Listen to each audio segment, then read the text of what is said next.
The Snyder Cut is real, and it is happening, courtesy of AT&T and HBO Max.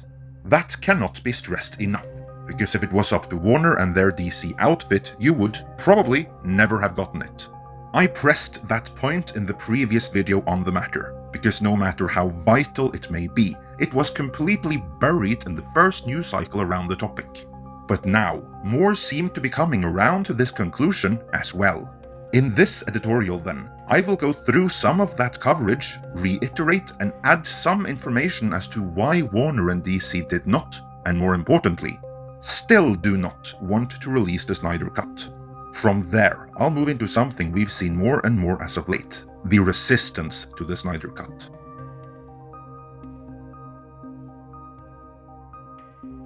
On November 15th of 2017, the powers that be at both Warner and their DC on Film outlet knew they had screwed up big time. That was the day Justice League opened to the public, and it was the day they hoped they would be vindicated for their decision to take the movie away from Zack Snyder, give it to Joss Whedon, and pump an amount they could easily have made another medium-budget movie for into retooling Justice League. They did all of that, hoping for a more commercially viable product that would be a hit with critics, fans, and at the box office alike. Instead, the retooled Justice League failed spectacularly at all of the above, for as soon as the first box office receipts were in, they knew they would have been better off. Nay, much better off, putting the Snyder Cut in theaters in the first place.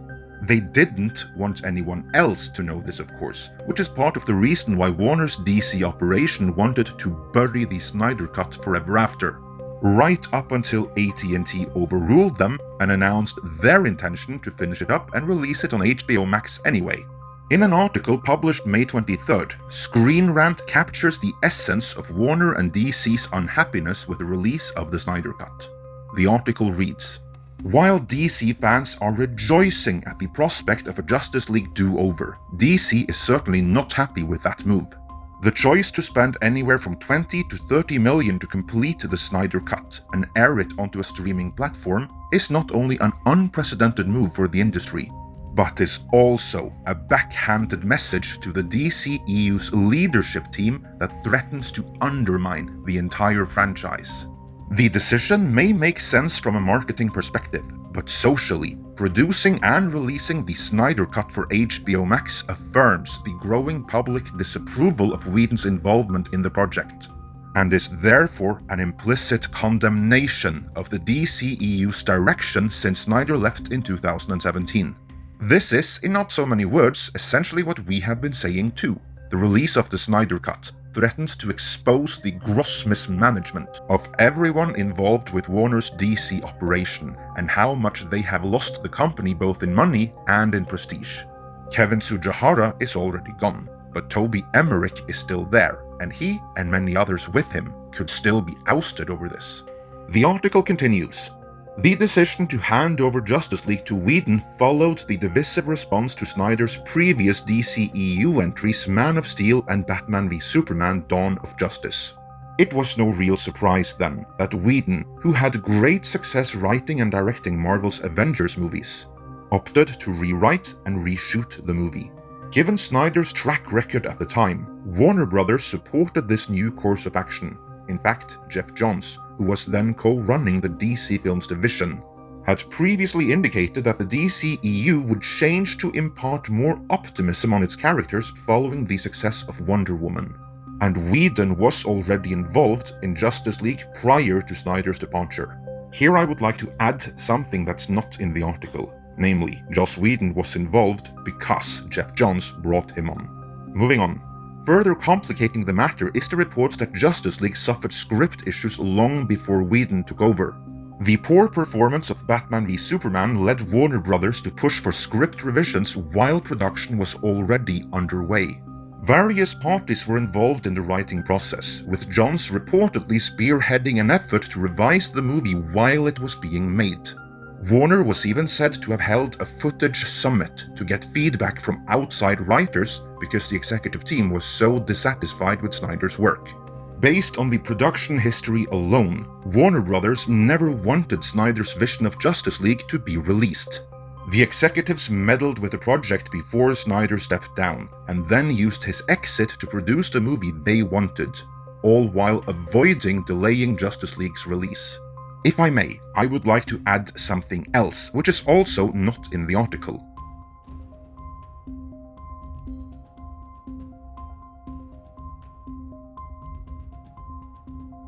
The point I want to add is that the Snyder Cut wasn't just proof of Warner and their DC operations' mismanagement of the Justice League movie. It's worse than that, because as it stands, Justice League, in all its forms, is a testament to the mismanagement of the entire DC brand on film, both before and after Justice League. Even prior to the release of Man of Steel, Warner stupidly went out and said they expected Man of Steel to gross $1 billion. Anything less would be a disappointment. No, I'm not making this up. Then head honcho Jeff Robinov told Variety this in June of 2013. That's a very, very high bar to set for any franchise starter. Granted, both The Dark Knight and The Dark Knight Rises crossed $1 billion, but Batman Begins, the franchise starter for Nolan's Batman trilogy, did no such thing. Nor did Warner's other intended franchise starters, Jonah Hex and Green Lantern. Even so, Warner expected $1 billion from Man of Steel. If they had expected that behind closed doors, that would have been one thing, but no, they told this expectation to the world, and thereby let everyone know the movie would be a failure relative to expectations if it did not get to that arbitrary and insanely high watermark, which it indeed did not. Therefore, they had no choice but to react and course correct. This course correction was to mandate Zack Snyder scrap Man of Steel 2. And Man of Steel 2 was Snyder's planned follow-up to Man of Steel. Instead, Warner instructed him to make Batman v Superman in order to set up Justice League, because then they would be caught up with Marvel. This was Warner and DC's master plan. You see, there was a tiny flaw in the plan. What was that, Tom? It was bollocks. Making matters worse, both they and Zack Snyder and his team learned all the wrong lessons from Man of Steel, doubling down on everything fans did not like about it. Snyder gets no free pass on that one. But, based on Warner's wishes, Snyder came up with a new roadmap for DC on film, one that everyone from Toby Emmerich to Kevin Tsujihara agreed with and signed off on. Snyder then started executing this roadmap with Batman v Superman, the movie that Warner demanded he make instead of Man of Steel 2. But then Warner decided his cut was too long for theaters, cutting it down, thereby making it more dreamlike, in a bad and unintentional way, as well as creating story issues that weren't there before. Then the movie kind of bombed, and Warner freaked out and blamed Snyder. Despite being the ones who made him do the movie in the first place, signed off on everything he wanted to do every step of the way, and then took the movie away from him and made it incomprehensible for the movie-going audience in theaters. Although they thankfully released his director's cut as the ultimate cut later on, the only version of the movie that should ever be seen by anyone. Doesn't stop there though. In their freakout, they also massively meddled with Suicide Squad, which we also covered at the time. And then they discarded all of Snyder's plans going forward, beginning with the epochal debacle Justice League turned into.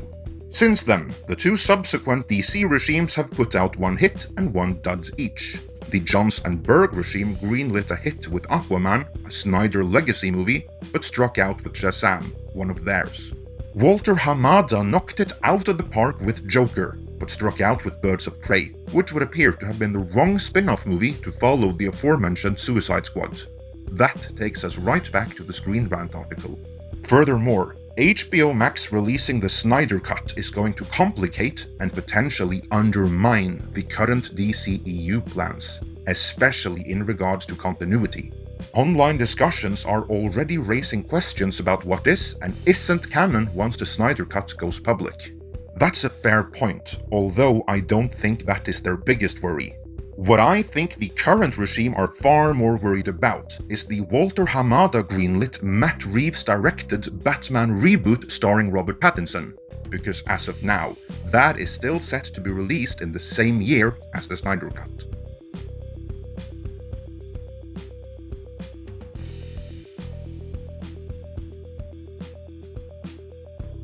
The footage of Batman in the studio-approved theatrical cut of Justice League is mostly from the Joss Whedon-helmed reshoots, in which Ben Affleck had let himself go, and he hit the bottle hard because his marriage was falling apart, and on top of that, he knew he was done as Batman. That whole Justice League debacle might even have cemented his decision to drop out of everything. The Batman footage in the Snyder Cut, however, will be of a Ben Affleck still in the best shape of his life, who was not only producing the Snyder Cut, but also developing his own Batman movie, which he at the time fully intended to both direct and star in. Audiences will for the first time see this version of Ben Affleck's fully realized Justice League Batman, the same year they will be introduced to Robert Pattinson's Batman. The one with the poorly stitched together mask that has his sideburns sticking out of it and everything. Who knows how Robert Pattinson's Batman is going to hold up in direct comparison with that? Unless Matt Reeves and Robert Pattinson blows everyone away, and I remain unconvinced that they will. Then their reboot could be marred by a significant number of fans wanting Ben Affleck to reprise the role. You want a gossipy rumor? There are even some indications that AT&T may be among those wanting Affleck back. There are rumors, which I must stress cannot be verified at this time, but there are nonetheless rumors that AT&T themselves are less than pleased with what they've seen of the Batman, and may even be in talks with Ben Affleck about a Batman comeback. The more out there of these rumors also have it that AT&T would prefer that production on the Matt Reeves movie never resumed. While you contemplate that, let's move on with the Screen Rant article. Although Warner and HBO Max are owned by the same corporate entity, and HBO has a history of DC productions, the two are actually different arms of Warner Media. The conglomerate owns various entertainment assets, such as Turner, Cinemax, and HBO, that are actually under its Warner Media Entertainment branch, distinct from Warner Brothers Entertainment. DC Films is a subsidiary of Warner Brothers specifically. HBO Max's release of the Snyder Cut is thus coming from a different section of the company than the rest of the DCEU.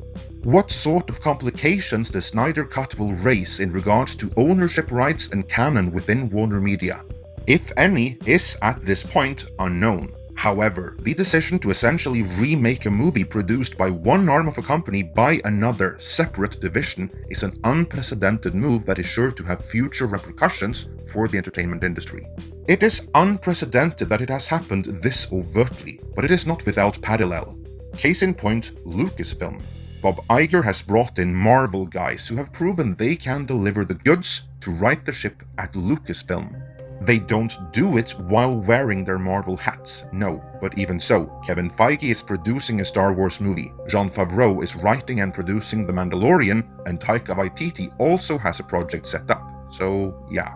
Either way, AT&T mandating the release of the Snyder Cut is not something the powers that be at Warner and DC will appreciate, because it exposes their past mistakes, and in the case of Walter Hamada, who wasn't there when those mistakes were made, this still threatens to undermine his plans for the future.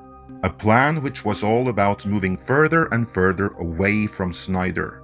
Will those plans have to be revised now? I don't know, but they very well might be. Much will depend on how the Snyder Cut is received and how big a hit it is for HBO Max. If it is a hit, the David Ayer cut of Suicide Squad could be next. The movement to that end is already starting, and David Ayer has expressed his desire to see it happen. Getting that into releasable shape wouldn't even cost that much, but it all depends on how big a hit the Snyder Cut is for HBO Max. If everyone just pirates it or something, they'll write it off as a failed experiment, probably bury the Ayer cut and leave it at that. But if the Snyder Cut is a huge hit for HBO Max, if it drives a ton of new subscribers, you can bet AT&T will take that very seriously. Doesn't matter what they say now, or some may report that they say now. If the Snyder Cut is a massive hit, I assure you, AT&T will have discussions on where they should mandate Warner take DC on film next. And those discussions might not end well for anything that wasn't consistent with Snyder's original framework. If the release of the Snyder Cut does contribute to AT&T mandating changes going forward, they will have responded to fan demand. Just like they did by mandating the release of the Snyder Cut to begin with. In my book, that should be celebrated. The studios are, after all, there to cater to the audience and produce content that the fans, or rather, the customers, are willing to pay for. For what is a fan, if not a consumer who demands even more content to pay for than the average consumer does? However, there are those who find the notion of listening to the fans to be offensive. There are those who consider the consumers as plebs it is the studio's job to talk down to. And these people are up in arms about the decision to release the Snyder Cut. I will dig into that in the next editorial. For now, let me know your thoughts on releasing the Snyder Cut and if it poses a threat to the current plans going forward in the comments.